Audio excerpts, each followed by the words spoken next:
Hello dear student, चलिए आज की क्लास स्टार्ट करते हैं।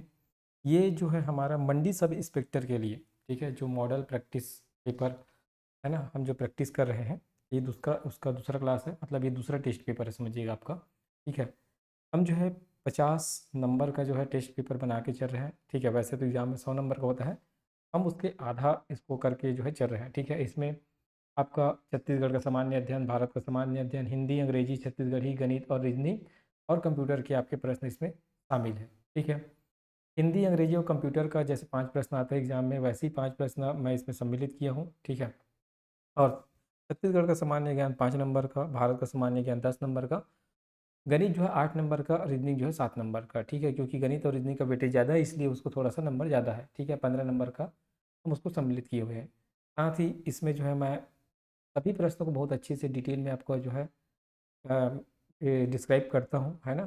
तो इस कारण जो है ये वीडियो थोड़ा सा लंबा बनता है और आपको चीज़ों को समझने में आसानी होता है। ठीक है, तो चलिए, अगर आप पहली बार आए हैं अपने हमारे चैनल पर, ठीक है, पहली बार हमारे हमसे जुड़े हैं, पहली बार इस वीडियो को आप जो है देख कर आ रहे हैं, तो चैनल को सब्सक्राइब करिएगा।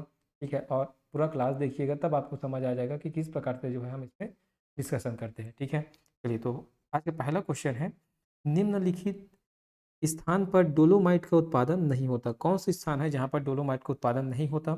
नंदनी, खुंदनी, चापा, कुरसुल, करकेना। ठीक है, तो नंदनी खुंदनी कहाँ है? आप जानते हैं दुर्ग जिला में है। ठीक है, चापा जांजगीर चापा का चापा जिला का बात कर रहे हैं, कुरसुल दुर्ग में है और खरकेना बिल्हा में है। तो दुर्ग में जो है डोलोमाइट का उत्पादन होता है, जांजगीर में डोलोमाइट का उत्पादन होता है। ठीक है, बिलासपुर में डोलोमाइट का उत्पादन होता है। ठीक है, तो ध्यान रखिएगा, यहाँ केवल चापा दिया हुआ है, तो चापा में डोलोमाइट का उत्पादन नहीं होता। बहुत लोग बोलेंगे सर कुरसुल दुर्ग में नहीं होता, तो नहीं भाई, कुरसुल दुर्ग में होता है। अगर आप ठीक से मिनरल्स वाला जो अध्याय है उसको पढ़ेंगे, ठीक है, और गवर्नमेंट का वेबसाइट आप देखेंगे, तो यहाँ जो है उत्पादन होता है। ठीक है, तो सीजी मिनरल्स ऐसा करके एक वेबसाइट है, उसको आप देखिएगा, क्योंकि मैं उससे जो है इसको मैच किया हूँ, उसके बाद ही आपको पढ़ा रहा हूँ। ठीक है, तो वहाँ ये दिया हुआ है कि उत्पादन होता है यहाँ। ठीक है, तो याद रखिएगा, जांजगीर चांपा में कौन कौन सी जगह होता है उत्पादन, उसको भी याद रखिएगा। जांजगीर चांपा की अगर मैं बात करूँ, जांजगीर चांपा, ठीक है, इसमें जगह याद रखिएगा कहाँ कहाँ डोलोमाइट उत्पादन होता है। तो पहला तो डोमार पारा, ठीक है, एक याद रखिएगा डोमार पारा। ठीक, दूसरा सीता पहाड़िया, याद रखिए चीता, चीता पंडरिया, ठीक है, चीता पंडरिया याद रखिएगा। अकलतरा, अकलतरा, अकलतरा, अकलतरा। ठीक, इसके अलावा तलवा, तलवा, उसके बाद याद रखिए खमरिया। ठीक, और बार द्वार, बार द्वार, इन सब जगह में जांजगीर चांपा में जो है डोलोमाइट का उत्पादन होता है। ठीक है, बिलासपुर में याद रखेंगे, बिलासपुर में याद रखेंगे किर्री माइंस, ठीक है, किर्री माइंस। ठीक, उसके बाद याद रखेंगे दुर्ग में होता है, रायपुर में होता है, कबीर धाम में होता है डोलोमाइट का उत्पादन। ठीक, इसके अलावा जो है रायगढ़ में, रायगढ़ राजनांदगांव, राजनांदगांव, और दक्षिण में एक जगह याद रखेंगे बस्तर, ठीक है, बस्तर, यहाँ जो है डोलोमाइट का उत्पादन होता है। ठीक है, तो ये जगह को याद रखिएगा, विशेष रूप से बस्तर को। ठीक है, तो इतने जगह जो है डोलोमाइट का उत्पादन होता है। ठीक, तो इसका उत्पादन कहाँ नहीं होता? चांपा में नहीं होता। चांपा एक शहर है, इसमें डोलोमाइट का उत्पादन नहीं होता। ठीक है, उसके बाद चलिए दूसरा हम बात करते हैं, दूसरे प्रश्न की ओर बढ़ते हैं। तो धमतरी तहसील के जंगल सत्याग्रह में सिंधु कुमार को कब गोली लगी थी? ठीक है, सिंधु कुमार को आप जानते हैं धमतरी में जो है गट्टासिल्ली जंगल सत्याग्रह हुआ था। उस गट्टासिल्ली जंगल सत्याग्रह में एक मिंधु कुमार या सिंधु कुमार नामक व्यक्ति को जो है गोली लग जाता है। ठीक है, उसी के बारे में पूछा गया है। ठीक है, तो आपको बताता हूँ, इस जंगल सत्याग्रह में याद रखिएगा, इस जंगल सत्याग्रह में 16 सितंबर 1930 को, 16 सितंबर 1930 को सिंधु कुमार को गोली लगती है। ठीक है, सिंधु कुमार को गोली लगती है। ठीक, गोली लगी। उसके बाद जो है उसकी जो मृत्यु है 25 सितंबर 1930 को जो है इसकी मृत्यु होती है, ध्यान रखेंगे। ठीक है, और ये जो सिंधु कुमार है ना, ये धमतरी गांव के एक बाढ़ग्रस्त या बोल सकते हैं डुबान वाले क्षेत्र में रहने वाला एक व्यक्ति था। उस गांव का नाम था लमकेनी ग्राम का। ठीक है, ये लमकेनी ग्राम धमतरी का रहने वाला था। ठीक है, ध्यान रखिएगा। तो लमकेनी ग्राम धमतरी का रहने वाला था ये। ठीक, गट्टा सिल्ली जंगल सत्याग्रह, ध्यान रखिएगा। ये जो जंगल सत्याग्रह है सविनय अवज्ञा आंदोलन के दौरान हुआ था। सविनय अवज्ञा आंदोलन के समय आंदोलन का हिस्सा था। ठीक है, इस प्रकार से। ठीक, और ये जो जंगल सत्याग्रह है, ठीक है, इसको बोलते हैं गट्टा सिल्ली जंगल सत्याग्रह। लिख लेता हूँ, गट्टा सिल्ली जंगल सत्याग्रह। ठीक है, जब इसके प्रमुख नेताओं को गिरफ्तार किया गया, ठीक है, तो इनके जब प्रमुख नेताओं को गिरफ्तार किया गया तो याद रखिएगा उसके बाद शोभाराम देवांगन जो है इसका नेतृत्व किया हुआ था। उसको भी पूछा जाता है, इसलिए बता रहा हूँ। ठीक है, तो शोभाराम देवांगन जो है इसका नेतृत्व किए थे, याद रखिएगा। ठीक, जब इनके प्रमुख नेताओं को गिरफ्तार कर लिया जाता है उसके बाद, है ना, तो ध्यान रखिएगा। ये जो जंगल सत्याग्रह है कब समाप्त हुआ था, तो 22 अगस्त 1930 को। ठीक है, 22 अगस्त 1930 को जो है समाप्त हुआ था। तो इतनी बातें फिलहाल इसके बारे में ध्यान रखना है। ठीक है, और जैसे जैसे क्लास और बढ़ेगा, ठीक है, आगे और जब वीडियो लेके आऊँगा तो सभी जंगल सत्या को धीरे धीरे करके डिस्कशन में हम जो है लेकर आएंगे। ठीक है, तो ध्यान रखिएगा, जो जो बातें अभी बता रहा हूँ उसको आप जो है नोट डाउन करते जाइए। ठीक, उसके बाद हम बात करते हैं राम वन गमन पर्यटन के किस स्थान को मतंग ऋषि का आश्रम माना जाता है। मैं एक वीडियो डाला हुआ हूँ अपने यूट्यूब चैनल में, आप देखिएगा। जितने भी ऋषि हैं, ठीक है, कहाँ कहाँ निवास किए और उनके नाम पर कौन सी जगह का नाम पड़ा हुआ है या किस नाम पर जो है ऋषि का नाम था, है ना, उसको भी ध्यान रखिएगा, कहाँ से आए हुए थे। ठीक है, रामायण कालीन ऋषि कौन कौन से थे। ठीक है, सब चीज़ मैं डिस्कशन किया हूँ एक वीडियो में। तो मेरे अब जाइए प्ले लिस्ट में देखिएगा। ठीक है, पीपीटी के माध्यम से पढ़ाया था मैं उसको। तो ऋषि मुनियों के नाम ऐसा करके उसका एक आपको थंबनेल देखने को मिलेगा। तो उसमें जाके आप पूरा ऋषि कहाँ कहाँ से आए हुए थे और कौन कौन जगह में निवास किए हुए थे। जैसे कंक ऋषि थे, ठीक है, तो कंक ऋषि के नाम पर कांकेर पड़ा हुआ है। इसी प्रकार जो अन्य ऋषि है, ठीक है, सरभंज ऋषि, है ना, मतंग ऋषि, लोमर्स ऋषि, तो सबका बारे में जो है मैं बहुत अच्छे से बताया हूँ। तो उस वीडियो को आप जरूर देखिएगा। ठीक है, हो सकता है तो मैं यहाँ लिंक जो है डालने को जो है कोशिश करूँगा यहाँ पास। ठीक है, लिंक आपको दिखाई देगा, तो यहाँ से भी आप क्लिक करके उसमें जा सकते हैं। ठीक है, या डिस्क्रिप्शन में भी दे दूंगा। ठीक, तो याद रखिए राम वन गमन पर्यटन के किस स्थान को मतंग ऋषि का आश्रम माना जाता है, तो शिवरी नारायण का जो है मतंग ऋषि का जो है आश्रम माना जाता है, याद रखिएगा। ठीक है, चलिए अब आगे बढ़ते हैं। अगला प्रश्न है, जोगी बिठाई की रस्म बस्तर दशहरा में किसे कहा जाता है। मूर्तियों की स्थापना, रथ की ध्वज स्थापना, मंदिर में कलश की स्थापना, पुजारी की नियुक्ति। ठीक है, याद रखिएगा अश्विन मास के प्रथमा को, ठीक है, क्या होता है, आपका नवरात्र प्रारंभ होता है।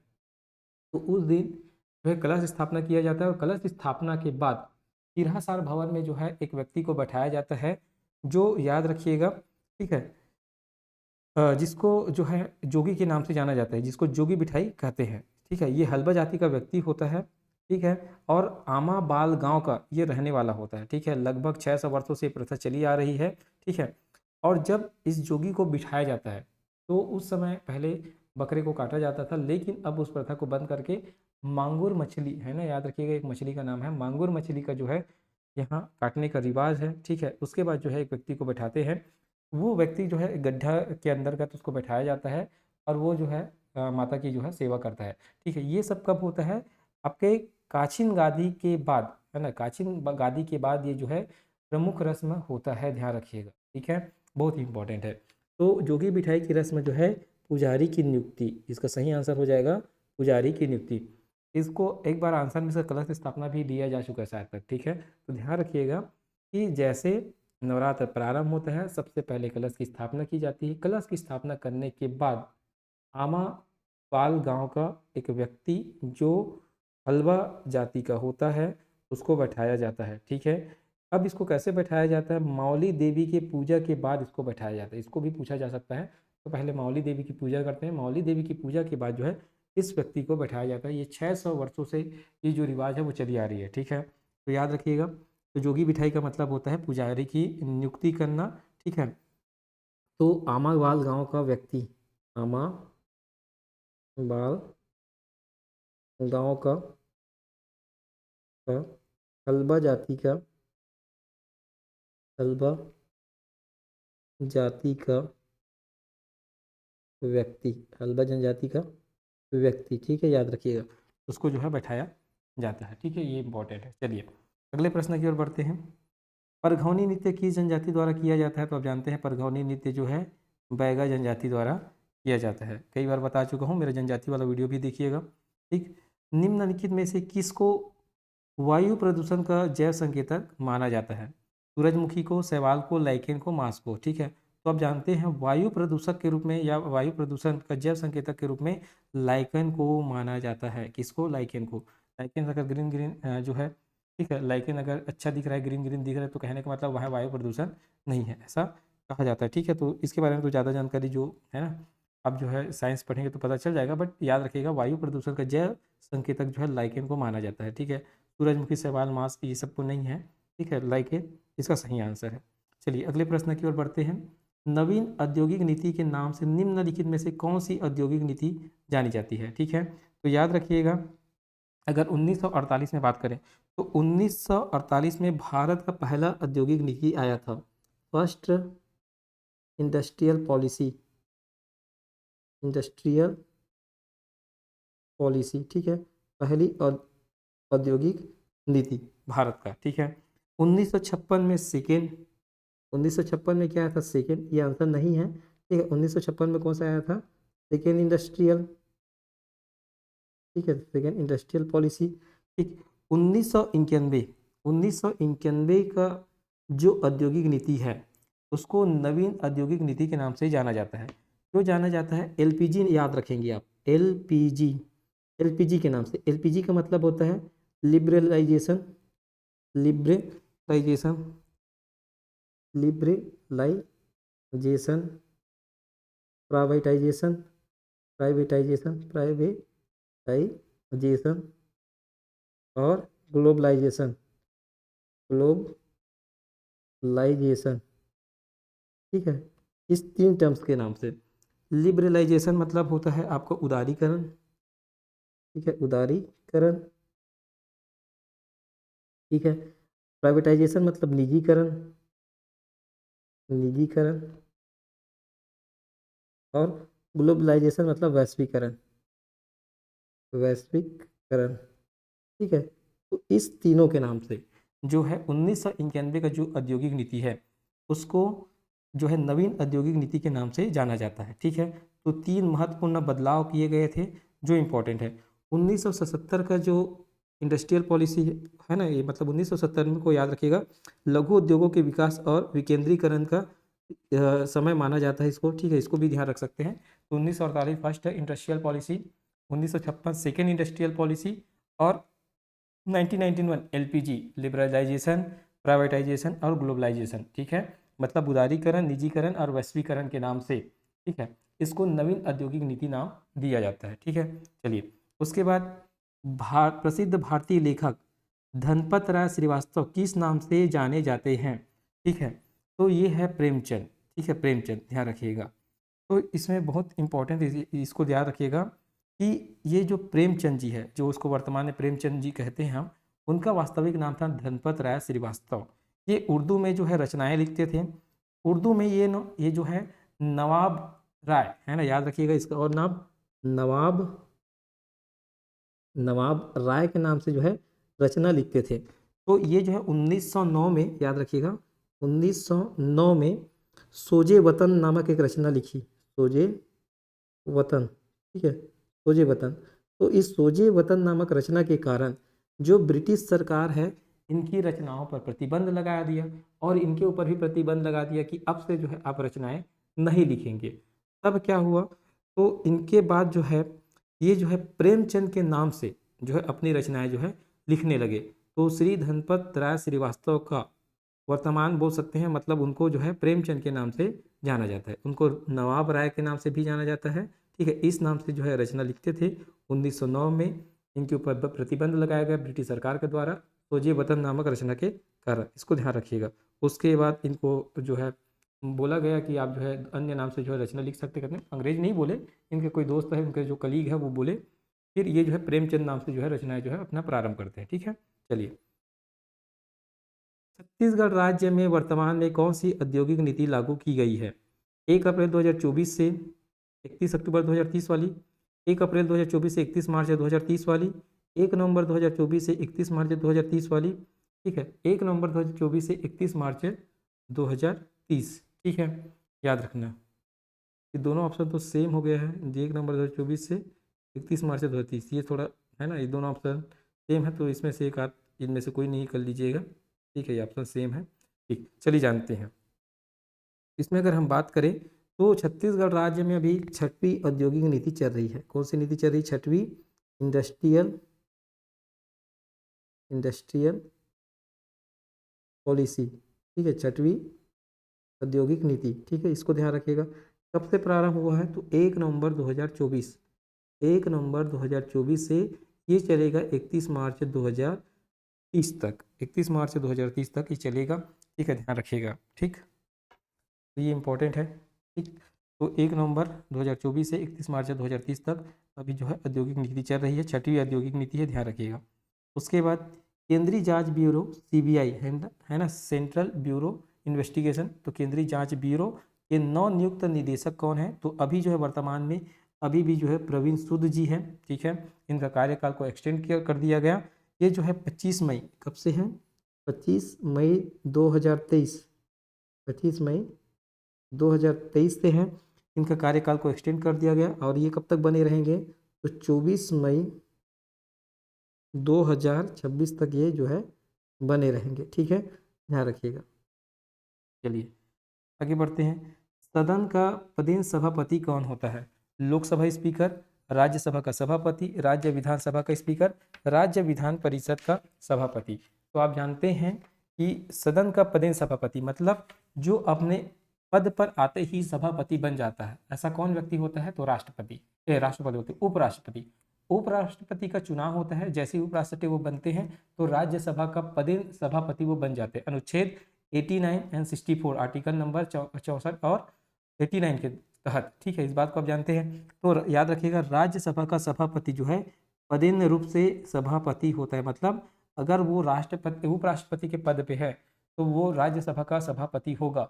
अगर वह उपराष्ट्रपति के पद से हटता है तो राज्यसभा के सभापति के भी पद से हट जाएगा, ठीक है। आर्टिकल 89 एंड 64, 89 का 1 क्लॉज और आर्टिकल नंबर 64, तो 2 आर्टिकल याद रखेंगे, ठीक है।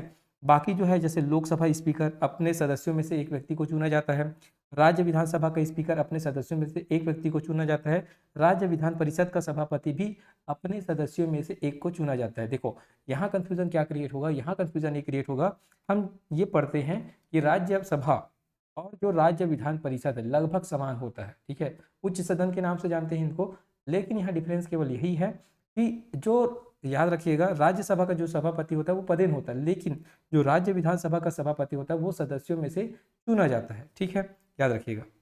चलिए आगे बढ़ते हैं। बच्चों के लिए राष्ट्रीय वीरता पुरस्कार प्रतिवर्ष किस मंत्रालय या संगठन के द्वारा प्रदान किए जाते हैं? महिला एवं बाल विकास मंत्रालय, रक्षा मंत्रालय, यूनिसेफ, भारत बाल कल्याण परिषद। तो बच्चों के लिए राष्ट्रीय वीरता पुरस्कार प्रतिवर्ष जो है महिला एवं बाल विकास मंत्रालय के द्वारा जो है प्रदान किया जाता है, ध्यान रखिएगा, महिला एवं बाल विकास के द्वारा इसको दिया जाता है। पहले ये जो है भारतीय बाल कल्याण परिषद के द्वारा दिया जाता था, लेकिन वर्तमान समय में अगर देखा जाए तो महिला एवं बाल विकास मंत्रालय के द्वारा इसको प्रदान किया जाता है, ठीक है। चलिए, पृथ्वी अपने अक्ष पर किस दिशा में घूमती है? तो पृथ्वी अपने अक्ष पर पश्चिम से पूर्व दिशा, पश्चिम से जो है पूर्व दिशा की ओर घूमती है, पश्चिम से पूर्व दिशा की ओर घूमती है, इसीलिए जो है सूर्य उदय जो है पूर्व दिशा में होता है और पश्चिम दिशा में जो है सूर्यास्त होता है। तो पश्चिम से पूर्व दिशा में, ठीक है, याद रखिएगा, पश्चिम से पूर्व दिशा में घूमता है, ठीक है। उसके बाद याद रखिएगा अगला प्रश्न, एलपीजी के मुख्य घटक कौन कौन से होते हैं? तो एलपीजी ये मुख्य घटक हैं propane, butane, butane hexane, methane hexane, ethane methane. तो आप जानते हैं एलपीजी, एलपीजी का मतलब होता है लिक्विफाइड पेट्रोलियम गैस। क्या होता है? Liquefied petroleum gas, liquefied petroleum, ठीक है, स्पेलिंग अब देख, पेट्रोलियम, पेट्रोलियम गैस, ठीक है, ये होता है एलपीजी। इसमें जो मेन घटक होते हैं ये होते हैं प्रोपेन और होते हैं ब्यूटेन। क्या होते हैं? ब्यूटेन, ठीक। तो 60% जो है याद रखिएगा, 60% इसमें होता है ब्यूटेन, 60% क्या होता है? ब्यूटेन होता है, और 40% होता है प्रोपेन, ठीक है, 40% होता है प्रोपेन, ठीक, याद रखिएगा। चलिए, तो 60-40 का रेशियो होता है प्रोटेन और ब्यूटेन, तो ब्यूटेन होता है 60%, ठीक है, और ये होता है 40%, इसको भी ध्यान रखिएगा, ठीक है, कहीं पूछा जाए तो। उसके बाद आगे बढ़ते हैं, नाभिक के आकार की इकाई क्या है? ठीक है, तो नाभिक को जो है ना याद रखिएगा, पहले याद रखिएगा एक चीज़ और इसमें बहुत इंपॉर्टेंट है, परमाणु की अगर है ना, एटम्स की अगर बात करें, परमाणु एटम्स, तो एटम्स को किस में मापा जाता है? तो एटम्स को एंगस्ट्रॉन्ग में, एटम्स को एंगस्ट्रॉन्ग में मापा जाता है। और जो नाभिक होते हैं न्यूक्लियर, ठीक है, न्यूक्लियस बोलते हैं जिसको, है ना, न्यूक्लियस, तो इसको जो है फर्मी से, किसमें? फर्मी, एफएम, फर्मी से जो है इसको मापा जाता है, ठीक है। ये क्या होता है एंगस्ट्रॉन? तो 10⁻⁻10 मीटर होता है, और फर्मी क्या होता है? 10⁻⁻15 मीटर, एक फर्मी बराबर, ठीक है, याद रखिएगा, ठीक। और ये न्यूटन है, न्यूटन जो है फोर्स की आपका यूनिट होता है, ठीक है। चलिए, इतना बातें आप ध्यान रखेंगे इसके बारे में, ठीक। तो परमाणु को एंगस्ट्रॉन में मापा जाता है, और जो नाभिक है उसको फर्मी में, ठीक है। जिन दो खंड, जिन पदों के दोनों खंड प्रधान हो वह और अनुक्त हो, वहाँ कौन सा विराम चिन्ह, कौन सा विराम चिन्ह प्रयुक्त होता है? ठीक है, ध्यान रखिएगा, मतलब कौन सा चिन्ह का प्रयुक्त किया जाता है और वाले में, ठीक है। तो ध्यान रखिएगा इसमें ना, वह और अनुरक्त, है ना, वह और अनुरक्त हो, वहाँ जो अर्ध विराम का प्रयोग किया जाता है, किसका किया जाता है? अर्ध विराम, इसको बोलते हैं अर्ध विराम, ठीक है, इसको क्या बोलते हैं? अर्ध विराम का प्रयोग किया जाता है, लेकिन ऑप्शन में नहीं है, ध्यान रखिएगा। ये प्रश्न पूछा गया था, जैसा पूछा गया था वैसा लिखा हूँ, ठीक है, ऑप्शन में नहीं है इसलिए विलोपित हुआ था। इसका सही आंसर क्या होगा? अर्ध विराम। इसके अलावा और कुछ विराम चिन्ह है जिसको आपको याद रखना है, जैसे पूर्ण विराम, ठीक है, क्या है? पूर्ण विराम, पूर्ण विराम, पूर्ण विराम में आप जानते हैं ऐसा चिन्ह होता है, ठीक। उसके बाद है अर्ध विराम, अभी लिखा मैं अर्ध विराम, ठीक, तो अर्ध विराम आप जानते हैं इसको अर्ध विराम बोलते हैं। उसके बाद है अल्प विराम, अल्प विराम, अल्प विराम इसको बोलते हैं अल्प विराम। उसके बाद विस्मय सूचक, विस्मय सूचक इसको बोलते हैं विस्मय सूचक, ठीक। उसके बाद याद रखिएगा योजक, योजक के बाद प्रश्नवाचक, प्रश्नवाचक, ठीक है, तो प्रश्नवाचक में इस प्रकार से। उसके बाद निर्देशक, ये निर्देशक का चिन्ह होता है। उसके बाद विवरण, विवरण, विवरण के लिए इस प्रकार का चिन्ह लगाया जाता है, ठीक है, तो इसको भी ध्यान रख सकते हैं कौन सा चिन्ह क्या क्या होता है, ठीक। चलिए, उसके बाद इहलोक का विलोमार्थी है, तो इहलोक मतलब होता है यहाँ संसार, यही संसार, ठीक है, और इसका उल्टा हो जाएगा आपका भूलोक, स्वर्लोक, लौकिक और परलोक, तो परलोक, इसका उल्टा क्या हो जाएगा? परलोक, ठीक है। भूलोक मतलब यहाँ भू मतलब पृथ्वी, है ना, तो यही संसार, यही लोक। स्वर्ग मतलब जहाँ देवता निवास करते हैं। लौकिक, ठीक है, ये लौकिक की बात कर रहे हैं, ठीक है, तो इसमें ध्यान रखिएगा परलोक, तो यही लोक का क्या हो जाएगा? परलोक हो जाएगा, इस बात को ध्यान में रखिएगा, ठीक है, मतलब ये इतना इंपॉर्टेंट है। लौकिक का मतलब होता है संसारिक, ठीक है, इसका मतलब होता है संसारिक, इसको भी ध्यान रख सकते हैं, ठीक। चलिए, नाक कट जाना मुहावरा किस अर्थ में प्रयुक्त होता है? प्रतिष्ठा नष्ट हो जाना, घायल हो जाना, नक्सीर फूटना, नाक पर गुस्सा। तो नाक कट जाना मुहावरा जो है प्रतिष्ठा नष्ट हो जाना, इसका सही अर्थ क्या हो जाएगा? प्रतिष्ठा नष्ट हो जाना। नाक कट क्या बोलते हैं ना, प्रतिष्ठा नष्ट हो जाना, ठीक है। नाक पर गुस्सा, इसका मतलब होता है अत्यधिक क्रोध। इसका मतलब क्या होता है? अत्यधिक क्रोध, ठीक, अत्यधिक क्रोध या जल्दी जिसको गुस्सा आता है, ठीक है, बहुत जल्दी गुस्सा होना, ठीक। चलिए, विदेशी शब्द है अपील, यज्ञ, त्याग, सर्प। तो याद रखिएगा जो तत्सम शब्द है, ठीक है, उसका थोड़ा सा पहचान आपको बता देता हूँ। जैसे उसमें ज्ञ वगैरह आता है, ठीक है, जो संयुक्त व्यंजन है वो अगर आता है, आधा वर्ण वाले जो शब्द हैं, ठीक है, ये सब क्या होता है? आपका तत्सम शब्द हो। तो तीनों तो नहीं है, ये तीनों तो बिल्कुल नहीं है, ठीक है। अंग्रेजी के शब्द कैसे आप जान सकते हैं या विदेशी शब्द, ठीक है, अंग्रेजी के, उसको कैसे जान सकते हैं? जिसका स्पेलिंग लिखा जा सके। ऐसे जो शब्द होते हैं वो अंग्रेजी के जो शब्द होते हैं, ठीक है। जैसे अपील, अपील का स्पेलिंग लिखा जा सकता है, अपील का जो है स्पेलिंग लिखा जा सकता है इस प्रकार से। तो ये जो है विदेश से आया हुआ शब्द है, तो ये हो जाएगा अपील, इसका सही आंसर, ठीक है। तो विदेशी शब्द है अपील। बाकी जो है तत्सम शब्द है, ठीक है, ध्यान रखिएगा। आगे बढ़ते हैं। शुद्ध शब्द है भाषा, बीज, प्रसाद, पुरुषार्थ, ठीक है। तो भाषा, भाषा तो ऐसा नहीं लिखा जाता, भाषा जो है इस प्रकार से लिखते हैं भाषा। विष, इसको बोलते हैं विष, विष ऐसा लिखा जाता है, ठीक है। प्रसाद, तो प्रसाद जो है इस प्रकार से लिखा जाता है प्रसाद, ठीक। और पुरुषार्थ ये जो है करेक्ट है, तो यही जो इसका सही आंसर हो जाएगा, ठीक है। चलिए अगला प्रश्न है, read the given sentence, Miss Chaya will open a cake shop next week. Now which of the following expression gives the same meaning? Miss Chaya is going to open a cake shop next week. Miss Chaya is opening a cake shop next week. Miss Chaya opens a cake shop next week. All of the above. ठीक है, तो याद रखिएगा। चलिए अगर discussion करते हैं। देखो, मैं अंग्रेजी नहीं पढ़ाता, ठीक है, फिर भी आप लोगों के लिए लेके आया हूँ। मैं चाहता हूँ कि जितना मेरे से हो सकता है, ठीक है, आपको मैं समझाने की कोशिश करूँ और आपको मैं बताऊँ, ताकि आप जो है चीज़ों को अच्छे से समझ सकें, ठीक है। मैं अंग्रेजी नहीं पढ़ाता हूँ, मेरा बाकी सब्जेक्ट जो है बहुत अच्छा है, ठीक है। इसमें देखो, जितना एग्जाम के लायक है उतना मैं पढ़ता था, ठीक है, उससे ज़्यादा नहीं पढ़ा हूँ इसको। देखिए इसमें अगर बात करते हैं, तो Miss Chaya is going to open a cake shop next week. ये है फ्यूचर प्लानिंग के बारे में बात किया जा रहा है इसमें, ठीक है, कि जो मिस छाया है वो केक शॉप ओपन करने वाली है नेक्स्ट वीक में, ठीक है। तो फ्यूचर प्लानिंग के लिए याद रखिएगा, बी गोइंग टू, ये तो सही है, गोइंग टू बोला है ना, तो यहाँ तो ये यूज़ होता है, बिल्कुल सही है, ठीक। उसके बाद अगर हम बात करें, Miss Chaya is opening a cake shop next week, मतलब ये प्रेजेंट कंटिन्यूस टेंस की बात कर रहे हैं, ठीक है, प्रेजेंट कंटिन्यूस टेंस की बात हो रही है इसमें। और इसमें सिंपल प्रेजेंट टेंस की बात है, Miss Chaya opens a cake shop next week, मतलब सिंपल प्रेजेंट टेंस, ठीक है। मतलब ये तीनों सही हैं, तो ऑल ऑफ द एबव जो है इसका सही आंसर हो जाएगा, ठीक। चलिए, what is the antonyms of arrival, ठीक है। तो अराइवल का जो है एंटोनिम, मतलब वो आपको अपोजिट वर्ड बताना है। तो अराइवल मतलब होता है आना, आप जानते हैं ना, जब ट्रेन को सुने होंगे, ठीक है। तो अराइवल मतलब होता है आना, और इसका मतलब होगा डिपार्चर, मतलब जाना, ठीक है। कमिंग मतलब भी आना होता है, मतलब ये सिनोनिम्स हो जाएगा। एडवेंट मतलब भी लगभग आना ही होता है, और इनफ्लो मतलब आना ही होता है, ठीक है, एक प्रकार से फ्लो होना, ठीक। तो याद रखिएगा, तो डिपार्चर मतलब होता है जाना। तो ये तीनों जो है बाकी सिनोनिम्स है, तो इसको ध्यान रखिएगा। वैसे को साथ साथ आप सिनोनिम्स को भी याद रख ले।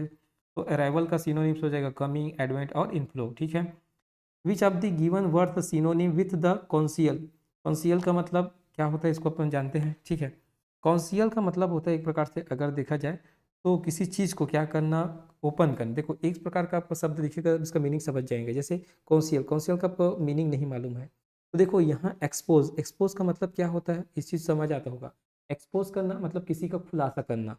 अनकवर करना मतलब किसी चीज़ को ढका हुआ है उसको खोलना, मतलब खुलासा करना एक प्रकार से। रिवील करना मतलब किसी चीज़ को है ना दिखाना, जो बंद है अभी तक, जिसके बारे में जानकारी नहीं है, उसको रिवील करना बोलते हैं, दिखाना बोलते हैं। तो एक भी एक प्रकार से खुलासा ही करना हो गया। मतलब तीनों जो है आपको सिनोनिम से दिख रहा है, ठीक है। रिवील का मतलब एक प्रकार से खुलासा ही है, एक्सपोज का मतलब भी एक प्रकार से खुलासा ही है, और अनकवर का मतलब भी एक प्रकार से खुलासा ही है। मतलब हाइड यहाँ है बंद, तो एक अपोजिट वर्ड दिख रहा है, तीनों तो सेम वर्ड है, तो एक अपोजिट वर्ड दिख रहा है आपको हाइड, हाइड मतलब होता है छुपाना। तो कॉन्सियल का जो सिनोनिम्स हो जाएगा, मतलब कॉन्सियल मतलब भी लगभग छुपाना ही है, तो इसका मतलब होगा हाइड, ठीक है। तो हाइड जो है इसके लिए सही आंसर हो जाएगा, ध्यान रखिएगा, ठीक है। मतलब आप ये समझ सकते हैं हाइड का जो अपोजिट वर्ड है वो रिवील है, एक्सपोज है, अनकवर है, और याद रखिएगा ये कंसील का भी है ना, रिवील, एक्सपोज, अनकवर, ये अपोजिट वर्ड हो जाएगा, एंटोनिम्स। उसके बाद अगला प्रश्न है, which of the given word is correctly spelled, निम्न में से कौन सा जो वर्ड है वो सही लिखा हुआ है। तो याद रखिएगा, रिकमेंडेशन में जो है ना डबल सी आता है और डबल एम आता है, ठीक है, ये चीज़ को याद रखिए, डबल सी और डबल एम आता है, मतलब ये जो है बी जो है एकदम सही इसका आंसर हो जाएगा, ठीक है। चलिए, तो इसका मतलब होता है रिफर टू रूम या ग्रुप ऑफ रूम, ठीक है।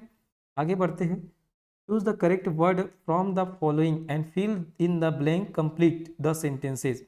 आई need some Khalistan product for my craft worker, ठीक है, मुझे कुछ जो है प्रोडक्ट की आवश्यकता है मेरे क्राफ्ट वर्कर के लिए, तो कहाँ से आप लाएंगे, ठीक है, मतलब कौन से प्रोडक्ट आप लाएंगे, स्टेशनरी से प्रोडक्ट, है ना, स्टेशनरी प्रोडक्ट की आवश्यकता है क्राफ्ट वर्कर के लिए, तो स्टेशनरी का जो है मीनिंग पूछा गया, मतलब स्टेशनरी का जो है स्पेलिंग पूछा गया है, ठीक है, याद रखिएगा। तो इस प्रकार से दिया हुआ है, इसको डायरेक्ट स्पेलिंग ना बोल करके आपको करेक्ट वर्ड बोल दिया है, ठीक है। तो यहाँ जो है याद रखिए, स्टेशनरी में नेरी, स्टेशन नेरी, है ना, स्टेशनरी, स्टेशन और नेरी ऐसा करके याद रख सकते हैं, स्टेशनरी, ठीक है, स्टेशनरी, ठीक है। तो ई वाला शब्द याद रखिए, ए वाला नहीं, ए वाले बहुत लोग ठीक लगाते हैं, बट ए वाला नहीं है, स्टेशन और नेरी ऐसा टाइप का याद रखते हैं, स्टेशन एरी, स्टेशनरी, ठीक है, इस प्रकार से आप याद रख सकते हैं। तो इंग्लिश की ये 5 क्वेश्चन। उसके बाद हम आते हैं छत्तीसगढ़ी में, ओ हर दिन भर काम करत रही, इसमें दिन भर है, ठीक है, दिन भर है, मतलब ये बोलना चाह रहा है वह दिन भर काम कर रहा, हाँ, है ना, कर रहा, क्या लिखे, काम करत रहीस, मतलब वो दिन भर काम कर रहा था, ठीक, वह दिन भर काम कर रहा था, काम, ठीक है, क्रिया क्या है, काम करना, है ना, एक क्रिया है, क्रिया की विशेषता बता रहे दिन भर, है ना, किस प्रकार से काम कर रहा है, दिन भर काम कर रहा है, तो क्रिया की विशेषता बता रहा है, इसलिए क्या हो जाएगा, क्रिया विशेषण, ठीक है, तो दिन भर मतलब क्रिया विशेषण, ठीक है, याद रखिएगा। संबंध बोधक जो संबंध बताता है समुच्चय और इसमें आधारी, इसके बारे में हम जो है आगे और जैसे जैसे आएगा एग्जाम्पल उसके बारे में डिस्कस करेंगे, ठीक है। तो वो दिन भर, ठीक है, दिन भर काम, काम मतलब क्रिया है एक प्रकार से, ठीक है, तो कैसे काम कर रहा था, दिन भर कर रहा था, तो दिन भर मतलब काम की विशेषता बता रहा है, इसलिए क्रिया विशेषण। रंधनी खोली में कौन सा समास है, ठीक है, रंधनी खोली, रंधनी खोली मतलब खाना बनाने के लिए कमरा, है ना, या रंधनी के लिए खोली या रंधनी के लिए कमरा, ठीक है, मतलब खाना बनाने के लिए खोली या खाना बनाने के लिए कमला, कमरा, ठीक है। तो इसमें क्या है, एक प्रकार से आपको तत्पुरुष समास का हाँ, तत्पुरुष समास का आपको इसमें देखने को मिलेगा, और कौन सा तत्पुरुष समास, याद रखिएगा, संप्रदान, संप्रदान के लिए होता है ना, संप्रदान में के लिए, ठीक है, तो संप्रदान तत्पुरुष समास आपको देखने को मिलेगा। द्वंद्व समास में याद रखेंगे, या तो और लगा रहेगा, ठीक है, और लगा रहेगा, या लगा रहेगा, या योजक चिन्ह देखने को मिलेगा, ठीक है। वो द्वंद्व समास, द्वंद्व समास में दोनों जो पद होते हैं वो प्रधान होते हैं, कहने का मतलब जैसे भाई और बहन, मतलब दोनों का सेम वैल्यू, भाई या बहन, ठीक है, भाई और बहन, भाई और बहन भी हो सकता है, भाई या बहन, ठीक है, दोनों में से एक चुनना तो भाई या बहन, इस प्रकार से राम और सीता, है ना, राम और कृष्ण और राधा, ठीक है, जैसे पति पत्नी के रूप में बोलना हो तो ठीक है, सेम वैल्यू देते हैं वहाँ, ठीक। अवयवी भाव में पहला पद जो है अवयव होता है, अवयव मतलब जो बदलता नहीं है, ठीक है, जैसे प्रति, दिन भर, बेहार, है ना, इस प्रकार से हम जो पढ़ते हैं ना, तो ये जो है क्या होता है, अवयवी भाव, मतलब प्रथम पद जो है आपका अवयव होता है। कर्मधारा, ठीक है, इसमें याद रखना विशेषण विशेष्य की बात होता है, ठीक है, इसमें क्या होता है, विशेषण विशेष्य की बात होता है, तो पहला पद जो है विशेषण होता है, दूसरा पद जो है विशेष्य होता है, जैसे नीलकंठ, नीला है जो कंठ, मतलब कंठ के बारे में बता रहा है, ऐसा कंठ जो नीला है, ठीक है। तो इस प्रकार जो है आप कर्मधारय समास को समझ सकते हैं। आप मेरा हिंदी का क्लास भी देख सकते हैं, है ना, जो है ऑनलाइन, अब हमारा जो एप्लीकेशन है उस एप्लीकेशन में जो है अभी हिंदी बैच चल रहा है, हिंदी बैच जाकर परचेज करके 99 रुपये उसका फीस है, उसमें जो जाके आप हिंदी की क्लास देख सकते हैं, एक एक चीज़ डिटेल में मैं उसमें बताया हूँ, ठीक है। चलिए आगे बढ़ते हैं, झूठर्रा विशेषण शब्द का भेद है। झूठर्रा, झूठर्रा मतलब एक बता रहा है गुण को, कोई आदमी को बोलते हैं ना कि वह बहुत झूठर्रा है, बहुत झूठ बोलता है, मतलब उसके गुण को बता रहा है, ठीक है, तो गुण दोष वाला, तो ये क्या हो जाएगा, गुणवाचक विशेषण, क्या हो जाएगा, गुणवाचक विशेषण। सर्वनामिक विशेषण की बात करें तो सर्वनाम, मतलब जो सर्वनाम शब्द है, मतलब जो सर्वनाम है वो विशेषण के रूप में जब कार्य करे तो उसको बोलते हैं सर्वनामिक विशेषण। अब जानते हैं 11 प्रकार के सर्वनाम होते हैं, यह वह जो सो कोई कुछ कौन क्या, ठीक है, तो 11 प्रकार के जो सर्वनाम है वो जो विशेषण के रूप में उपयोग हो तब उसको क्या बोलते हैं, सर्वनामिक विशेषण बोलते हैं। संख्यावाचक में संख्या रहेगा, ठीक है, और नामवाचक में क्या होगा, परिणामवाचक में जिसमें परिमाण की बात करते हैं, परिणाम की बात करते हैं, जैसे है ना किसी वस्तु का मापने के लिए, तो उसमें जो है ये परिणाम नहीं परिमाणवाचक होगा, ये परिमाण बोधक, ठीक है, याद रखिएगा। तो ये है गुणवाचक जो है इसका सही हो जाएगा। तो झूठर्रा एक गुण है, ठीक है। गुण दोष जो भी है, दोष एक प्रकार का मनुष्य का कि वो झूठ बोलता है। एक चिड़ै ऐसा पूछी में 2 पैसा, ठीक है। एक चिड़ै ऐसा पूछी में 2 पैसा, कहने का मतलब है कि एक चिड़िया ऐसा है जिसके पूँछ में जो है कुछ पैसे, या बोल सकते हैं जिसके पूँछ से कुछ पैसे जो है लाया जा सकता है, कमाया जा सकता है। आप जानते हैं मयूर, मयूर के जो पंख होता है, ठीक है, आप जानते हैं। अब जिस समय दिवाली होता है उस समय उसका उपयोग किया जाता है, ठीक है। तो वहाँ से पैसा जो है एक प्रकार से हो सकता है, ठीक है, इससे भी संबंधित है, ठीक। तो और उसके जो पंख होते हैं ना, ऐसा भी जो है इसको उनसे बोल सकते हैं जोड़ा जाता है। इसके जो पंख होते हैं उसमें ना गोल गोल ऐसा चिन्ह होता है, ठीक है, जिसको पैसा के रूप में जो है दर्शाया जाता है, ठीक है। तो एक चिड़ै ऐसा पूछी में 2 पैसा, कहने का मतलब है इसका सही आंसर हो जाएगा मयूर, ठीक है। एक प्रकार से इसको ध्यान रखिएगा। उसके बाद आगे बढ़ते हैं। नानकन टूरा बुलक बुलक के पार बांधा, ये तो बहुत इजी है, ठीक है। एक छोटा सा सुई धागा होता है, ठीक है, जैसे पीछे में सुई लगा धागा लगा रहा होता है सुई का, और ये जो बार बार जो है कपड़ा को छेद कर करके जो है उसमें धागा को फंसाते जाते हैं, मतलब पार को बांधते जाते हैं, कपड़ा को जोड़ते जाता है, इसको बोलते हैं सुई धागा, ठीक है। नानकुन टूरा बुलक बुलक के पार बांधा है। लेजर प्रिंटर कागज पर चित्र और पाठ बनाने के लिए किस प्रकार की सामग्री का उपयोग करता है? लेजर प्रिंटर की बात कर रहे हैं, याद रखिएगा लेजर प्रिंटर में हमेशा टोनर का उपयोग होता है। किसका उपयोग होता है? टोनर, ठीक है, टोनर का उपयोग किया जाता है लेजर प्रिंटर में, ठीक है। और जो इंक जेट प्रिंटर होता है, इंक जेट प्रिंटर, इस इंक जेट प्रिंटर में इंक का उपयोग किया जाता है, इंक का, ठीक है। इंक का एक आता है इंक डब्बा, इंक टोनर जिसको बोलते हैं इंक जेट में, ठीक है। इसमें इस टोनर में जो है पाउडर होता है, क्या होता है?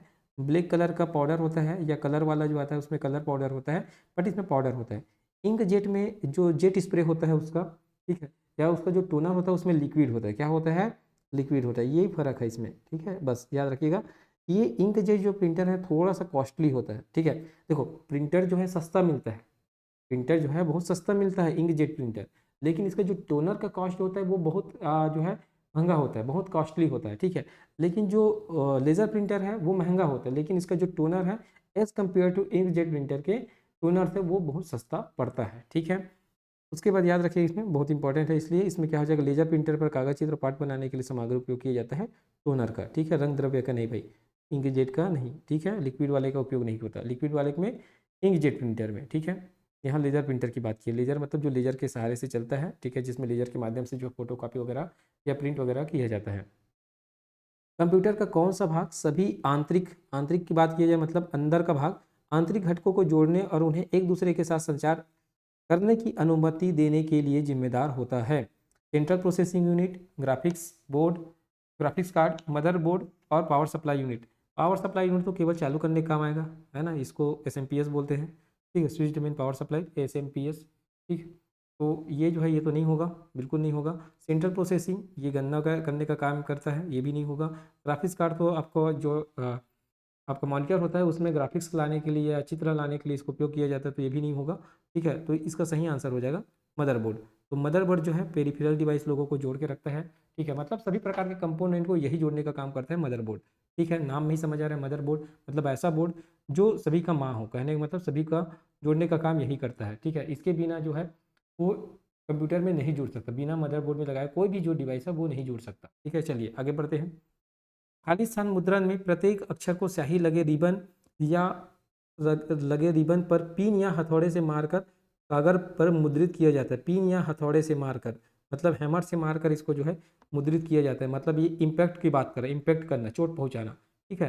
तो किसमें? इम्पैक्ट प्रिंटर, डायरेक्ट यही नाम समझ आ रहा है इम्पैक्ट प्रिंटर। तो इम्पैक्ट प्रिंटर में 2 प्रिंटर का नाम अवश्य याद रखिएगा, ठीक है। कौन कौन से 2 प्रिंटर है जिसको आपको याद रखना है?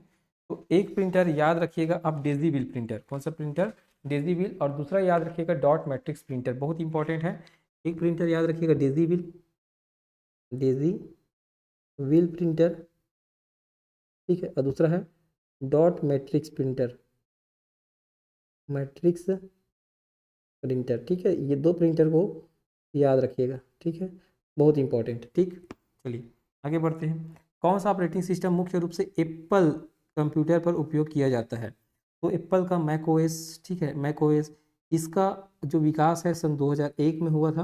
कब हुआ था? 2001 में इसको विकसित किया गया था, फिर उसको जो है चलाया गया। ये यूनिक्स पर आधारित होता है, इस पर आधारित होता है, यूनिक्स पर आधारित होता है, ठीक है, यूनिक्स पर बेस्ड होता है ये, ध्यान रखिएगा, ठीक। विंडोज़ ये माइक्रोसॉफ्ट का है, ये किसका है, माइक्रोसॉफ्ट का है, ठीक है। शायद 1995 से इसको लाया गया था, जहाँ तक मेरे को याद आ रहा है। ये माइक्रोसॉफ्ट का है। एंड्रॉयड ये गूगल का है, ये गूगल का आप जानते हैं ना, अभी एंड्रॉयड आप चलाते हैं मोबाइल में, तो ये गूगल का है, ठीक है। लिनक्स जो है ये ओपन सोर्स ऑपरेटिंग सिस्टम है, ओपन सोर्स ऑपरेटिंग सिस्टम, ठीक है, ऑपरेटिंग सिस्टम है, ये ध्यान रखिए, ये ओपन सोर्स था ऑपरेटिंग सिस्टम है, तो इतना इसके बारे में भी ध्यान रख सकते हैं। तो इसका सही आंसर हो जाएगा मैक ओएस, ठीक। पावर प्लांट में स्लाइड मास्टर प्रेजेंटेशन निर्माण प्रक्रिया में कौन सा अभिन्न भूमिका निभाता है? देखो स्लाइड मास्टर नाम से ही समझ आ रहा है, मतलब जो स्लाइड का मास्टर हो, स्लाइड का जो है मास्टर हो, मतलब सभी स्लाइड को एक साथ ये जोड़कर क्या करेगा, रखेगा। जोड़कर रखेगा कहने का मतलब है कि हम मास्टर साइड में अगर कोई भी परिवर्तन करते हैं, कोई भी ग्राफिक्स बनाते हैं, कोई डिजाइन बनाते हैं, तो वो एक साथ जो है समग्र जितने भी स्लाइड है उसमें एक साथ जो है अप्लाई होगा, ठीक है। जैसे मैं कोई इसमें लोगो वगैरह डालता हूँ, तो मैं मास्टर स्लाइड में अगर डाल दिया तो वो सभी पेज में एक साथ, मतलब सभी स्लाइड में एक बार में आ जाएगा। तो इसमें सही इसका आंसर हो जाएगा, यहाँ बोला है स्लाइड मास्टर। स्लाइड मास्टर नाम से ही समझ आ रहा है, स्लाइड का मास्टर, स्लाइड का गुरु है ना, मतलब जो सबसे ज़्यादा, मतलब जिसका उपयोग आप इस प्रकार से समझ सकते हैं कि एक में परिवर्तन करने से सब में परिवर्तन हो जाए, ठीक है, मतलब समग्र। तो समग्र स्लाइड टेम्पलेट और शैली को परिभाषित करना, ठीक है, ध्यान रखिएगा, इसका सही आंसर हो जाएगा। चलिए आगे बढ़ते हैं। देखो अब मैथ्स का प्रश्न है, यदि अल्फा प्लस बीटा बराबर 90 डिग्री, यहाँ दिया हुआ है अल्फा प्लस बीटा बराबर क्या दिया है, 90 डिग्री दिया हुआ है।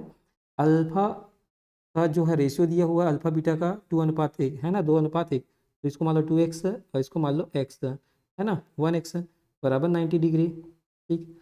ये हो जाएगा 3x बराबर क्या हो जाएगा, 90 डिग्री, ठीक। तो x का मान हो जाएगा आपका 30 डिग्री, x का मान कितना हुआ 30 डिग्री, तो 2x का मान कितना हो जाएगा 60 डिग्री, ठीक है, 2x का मान हो जाएगा 60 डिग्री। अब क्या बोला है, साइन अल्फा, साइन अल्फा और साइन बीटा का मान पूछा है, साइन बीटा का मान पूछा है, मतलब आपका साइन 60 डिग्री और साइन 30 डिग्री, साइन जो है 30 डिग्री का मान पूछा है। तो साइन 60 का मान कितना होता है, साइन 60 का मान होता है √3/2, कितना होता है √3/2, और साइन 30 का मान होता है 1/2, तो 2 से 2 कट जाएगा, तो ये हो जाएगा √3/1, इसका सही आंसर। तो 3:1, √3:1 जो है इसका करेक्ट आंसर हो जाएगा। चलिए अगले प्रश्न की ओर बढ़ते हैं। यदि √1 plus 49/576 is equal to 1 plus x/24, तो x का मान, मतलब यदि एक जो है 49/576 है इधर, और x बराबर 1 प्लस x/24, ठीक है, तो इसका मान आपको बताना है।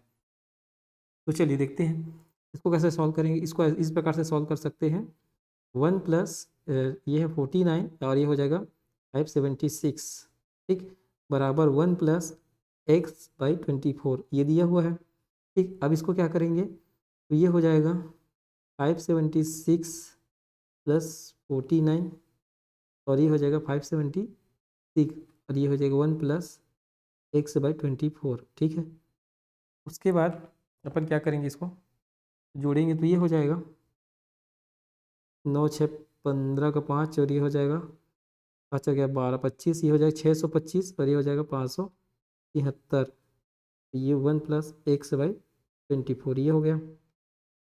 625 का अंडर रूट करेंगे तो 25 और 576 का अंडर रूट होगा 24, हाँ 24, तो ये हो जाएगा आपका, यहाँ से देखिएगा, ये हो जाएगा 25/24, 25/24 बराबर 1 प्लस x/24, ठीक है, यहाँ तक हो गया। अब देखो इसको क्या कर सकते हैं, इधर घटा दो, तो ये हो जाएगा 25/24 -1 कर दो बराबर x/24 कर दो, ठीक है, ये हो जाएगा 25/24, ये 25 माइनस देखो 24/24 बराबर x/24, ये हो जाएगा, ये हो जाएगा 1/24 इज इक्वल टू x/24, ठीक है। तो 24 से 24 कर जाएगा तो x का मान हो जाएगा 1, इसका सही आंसर हो जाएगा 1, ठीक है। तो 1 जो है इसका करेक्ट आंसर है। चलिए आगे बढ़ते हैं। निम्नलिखित संख्याओं को आरोही मतलब बढ़ते क्रम में दर्शाने वाले सही विकल्प का चयन कीजिए, ठीक है। देखो अब इसको क्या करेंगे, देखो यहाँ 2 की घात 5 और 10 इस प्रकार से तोड़ सकते हैं। देखो 10 गुना 5, तो इसको ऐसा तोड़ते हैं ना, जैसे m की घात n, ठीक है। ऐसे हाँ, ये मान लो जैसे यहाँ मान लो कोई संख्या a की घात m और n, ये क्या होता है a की घात m इंटू n, यही होता है, ठीक है। तो इसी में तोड़े तो 5 गुना 10 करेंगे तो 50 हो जाएगा। तो मैं 50 को कैसे तोड़ दिया, 5 गुना 10 में, ठीक है। उसी प्रकार 3 को 4 गुना 10 में तोड़ दिए 40 हो जाएगा। 4 की घात को 3 गुना 10 में 30 हो जाएगा।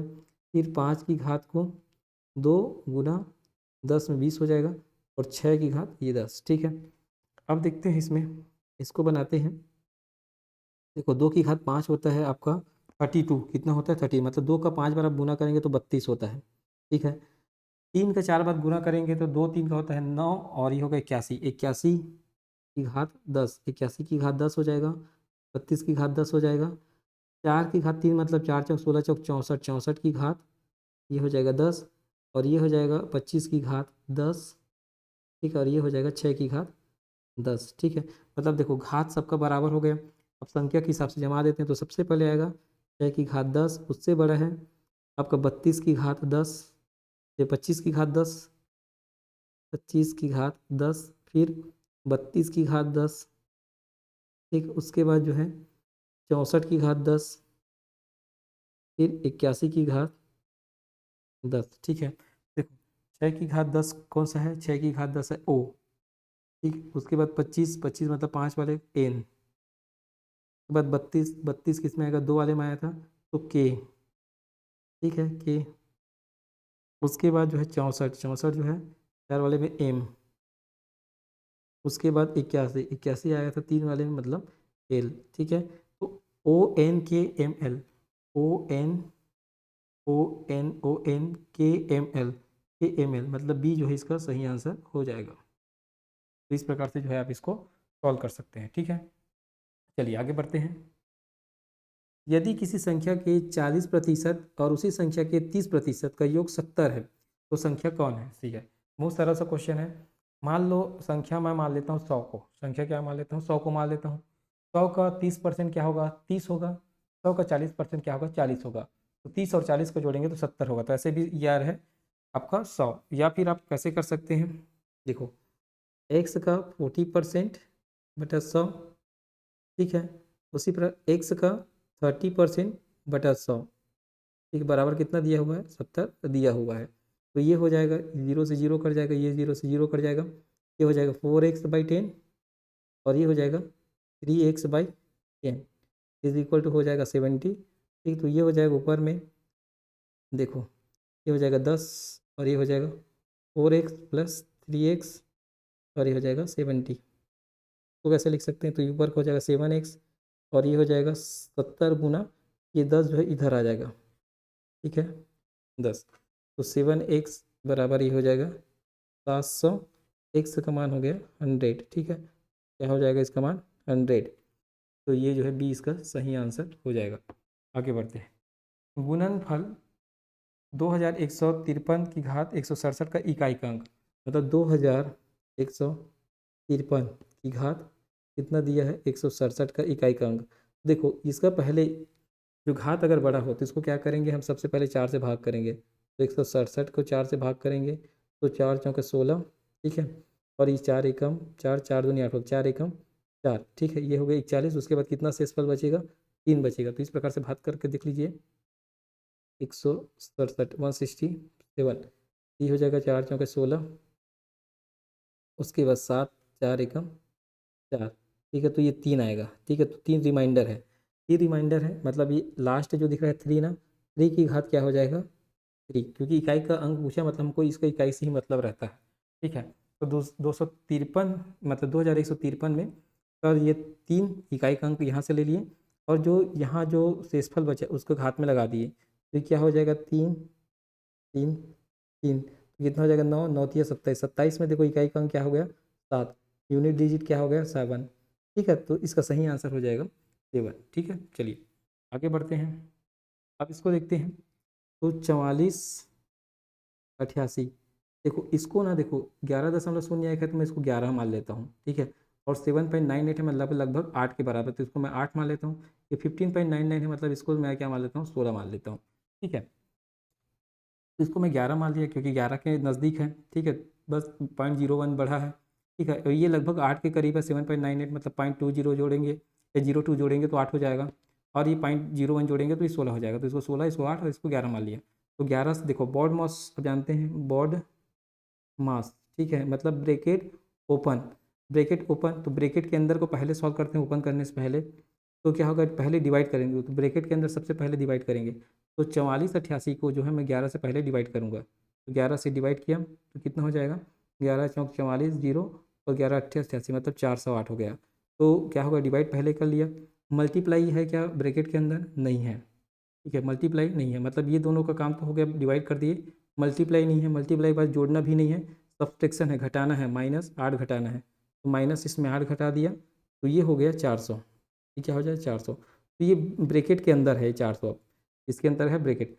अब ब्रैकेट के बाद क्या है, इसको भाग करना है, मतलब 400 को फिर से मेरे को भाग करना है किससे, यहाँ 16 से, तो 16 से, तो 16, ठीक है। अब इसको 16 से हमको क्या करना है, डिवाइड करना है, ध्यान रखिएगा, ठीक है। तो क्या हो जाएगा, 16 दूनी 32, दूनी में क्या हो जाएगा 32 हो जाएगा, 8 बचेगा, 16 पंचे 80, तो 25 इसका जो है सही आंसर हो जाएगा। 25 जो है इसका करेक्ट आंसर हो जाएगा, ठीक है। चलिए आगे बढ़ते हैं। एक दुकानदार को 5.70 प्रति मीटर के भाव से कपड़ा बेचने पर 5% की हानि होती है। यदि वह प्रति मीटर किस भाव से उस कपड़े को बेचे कि उसे 5% का लाभ हो।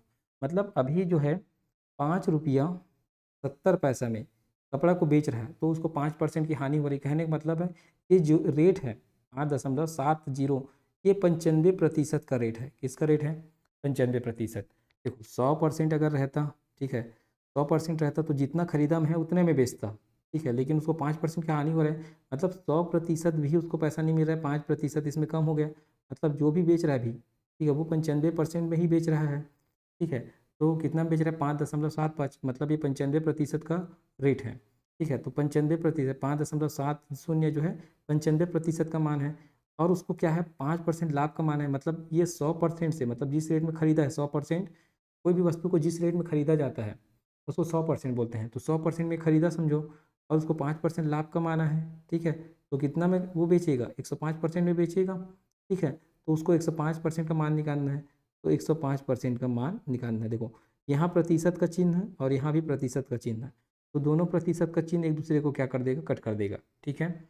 अब ये क्या हो जाएगा, देखो इसको मान लेता हूँ 570, 570 मानूंगा, ये 95, देखो दशमलव हटाया तो 570 हुआ, तो दशमलव के बाद 1, दशमलव की जगह में 1 आएगा और 2 शून्य, तो 1 और 2 शून्य, और यहाँ हो जाएगा 105।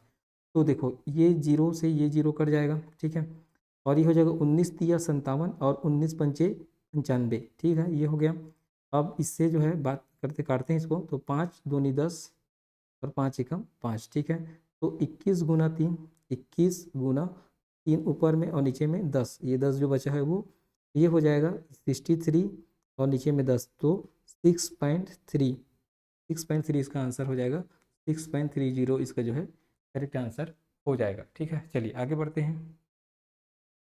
अब ये रीजनिंग का क्वेश्चन है, ठीक है। देखो यहाँ क्या लिखा है, BIG, ठीक है, तो यहाँ लिखा हुआ BIG और यहाँ संख्या लिखा हुआ है 792। तो जब भी आपको अल्फ़ाबेट दिखे तो सबसे पहले तो अल्फ़ाबेट का क्रम लिख लो, 2 और 9 है ना, और ये होता है G7। इसी को अब जो उल्टा कर दिया, 7 फिर 9 फिर 2 कर दिया गया है, 7 फिर 9 फिर 2 कर दिया गया है। उसी प्रकार HCA, H होता है 8, C होता है 3, A होता है 1, ठीक है। तो इसको क्या कर दिया गया है 138, मतलब उल्टा कर दिया गया है, 138 कर दिया गया। देखो इस क्रम में जो है रखा गया है, इस क्रम में जो है रखा गया है, ठीक है। उसी प्रकार से FED, ठीक है, D होता है 4, E होता है 5 और ये होता है 6, तो 4 5 6, ये क्या हो जाएगा 4 5 6 इसको किया गया है, ठीक है। उसके बाद ये ई है, फिर क्वेश्चन मार्क है, फिर एच है, उसके बाद है ये 8 7, ठीक है। तो एच हो गया 8, फिर ये जो होगा, ठीक है, ये 7 होगा, फिर ई जो है क्या हो जाएगा, ई होता है 5, यहाँ क्या आएगा 5 आएगा, यहाँ क्या आएगा 5। तो देखो जी, जो यहाँ एच है, ये मतलब ये 7 है, 7 किसका वैल्यू होता है, जी का, तो जी और 5, जी और 5 इसका सही आंसर हो जाएगा, ठीक है। तो सी इसका जो है करेक्ट आंसर हो जाएगा। आगे बढ़ते हैं। उस संख्या का चयन करें जो प्रश्न चिन्ह को प्रतिस्थापित कर सकता है। देखो, ऐसे संख्या में जब भी दिखा रहे तो आपको अंतर पहले देखना है, ठीक है। अंतर आप देखिएगा 97, 91, 79, 61, 37 और उसके बाद क्वेश्चन मार्क। सबसे पहले अंतर देखिएगा, अंतर कितने का है, तो यहाँ अंतर 6 का है। यहाँ अंतर देखिएगा, ये 11, तो 2 ये हो जाएगा 12 का अंतर है।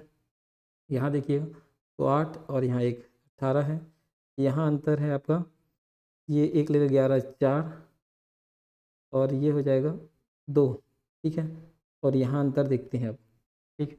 तो क्या हो रहा है, 6 दूनी 12, फिर 18, 6 तीन 18, 6 चौक 24, 6 पंचे 30, तो यहाँ क्या आ जाएगा 30 आएगा। कहने का मतलब कि यहाँ जो है 7 रहेगा, है ना।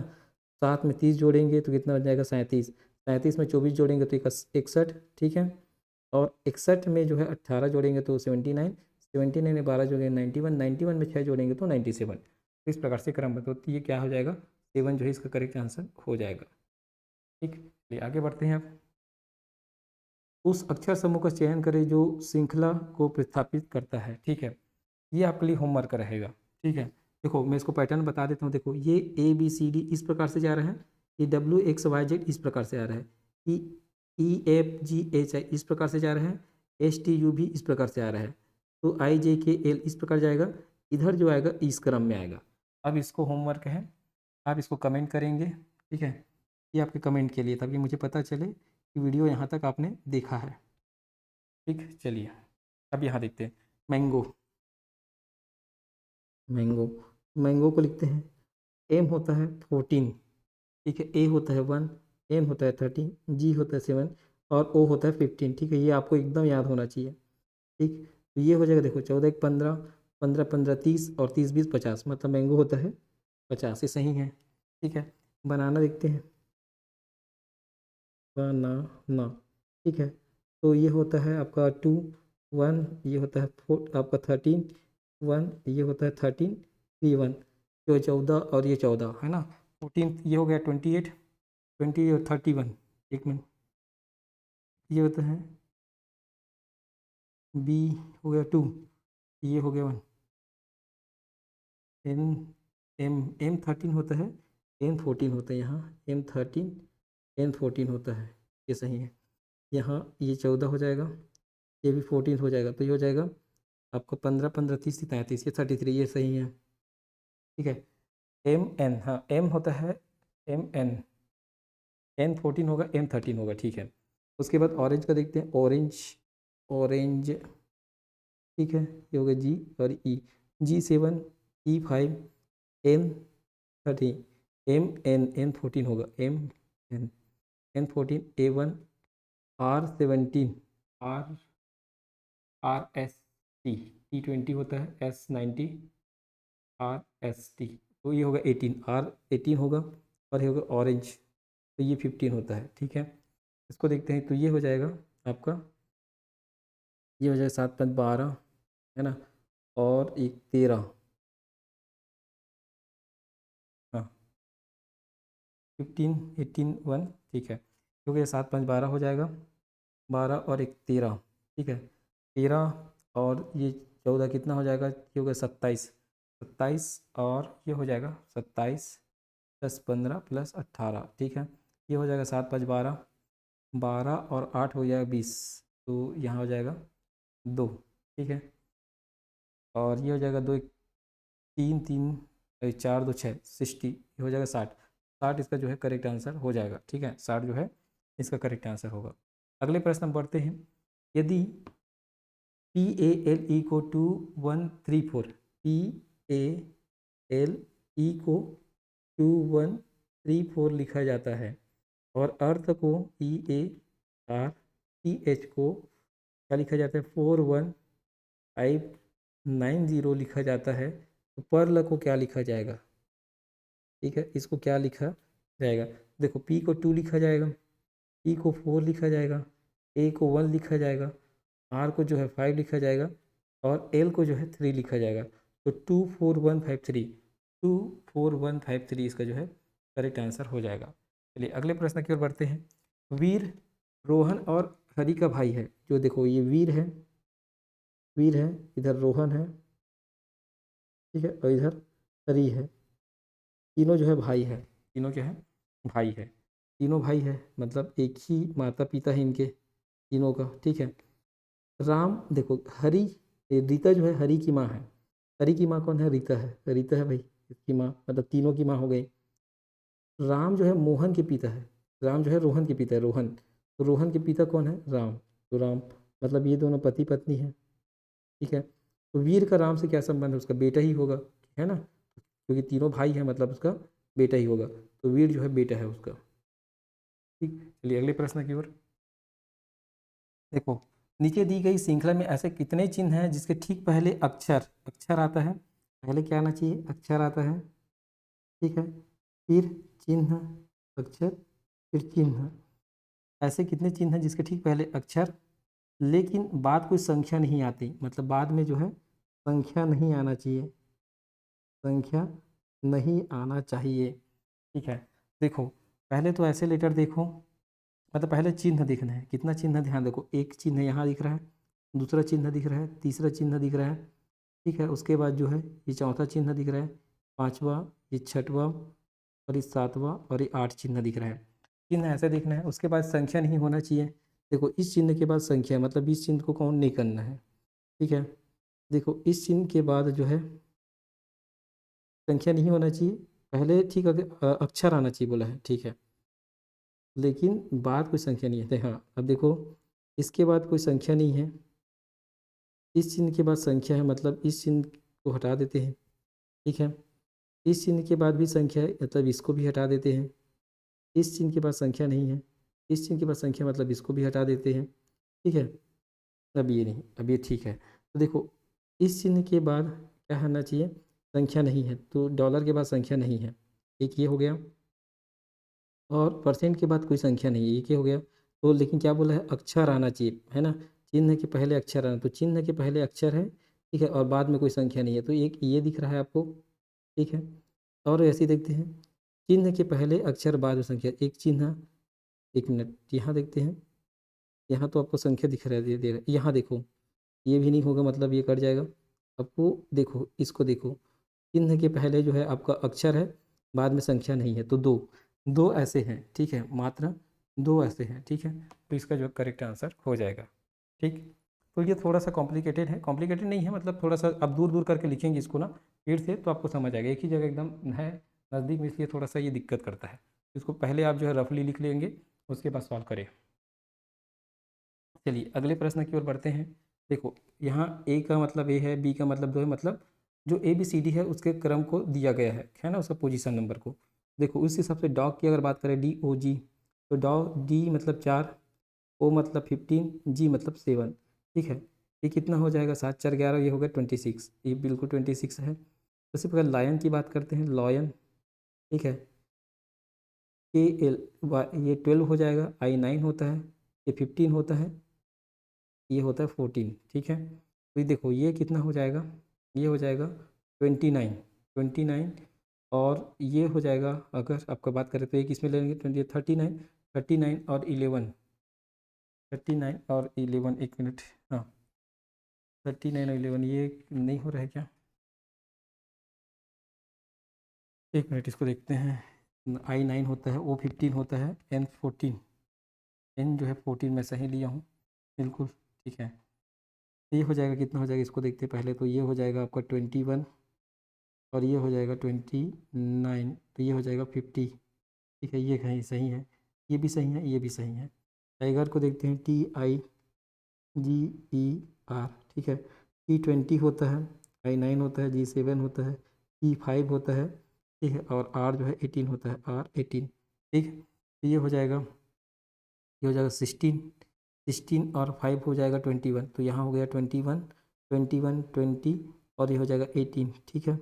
इसको जोड़ते हैं तो ये हो जाएगा 41 41 और ये हो गया आपका 18, तो ये हो जाएगा 9, ये 59, तो ये तो नहीं है, ठीक है। हॉर्स को देखते हैं, ठीक, हॉर्स H 8 होता है, 15 होता है, R 18 होता है, HT ये 19 होता है और E होता है 5, ठीक है। इसको देखते हैं तो ये हो जाएगा 18 दूनी 36 एक 37, 37 और 5 हो गया आपका 42, 42 और 8 हो गया आपका 42 और 8 हो गया 50, 50 और 15 65, ये 65 होता है ये, सॉरी हॉर्स, ये कितना हो जाएगा, एक मिनट, 18 दूनी 36 है ना, 36 एक 37 हो जाएगा, 35 और 8 5 13 हो जाएगा 13, ठीक है। ये दोनों दूनी 36 37 हो गया और ये हो गया 8 5 13, ठीक है। और 8 5 13 और ये 15, ठीक है। इसको जोड़ते हैं,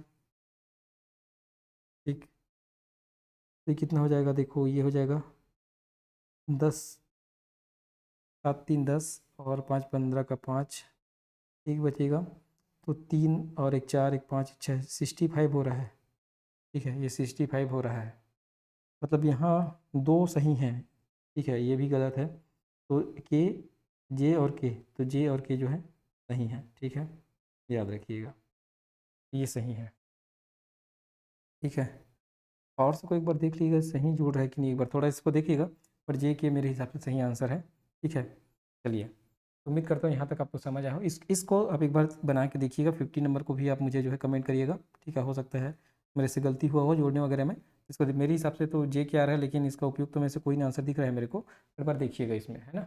हो सकता है ये ऑप्शन जो है ऊपर नीचे लिखा गया हो मेरे से, ठीक। चलिए, आज की क्लास यहीं समाप्त करते हैं, उम्मीद करता हूँ क्लास समझ आ रहा होगा, ठीक है। मैं इसको यहीं सॉल्व करता हूँ, इसलिए थोड़ा सा टाइम टेकिंग है, ठीक।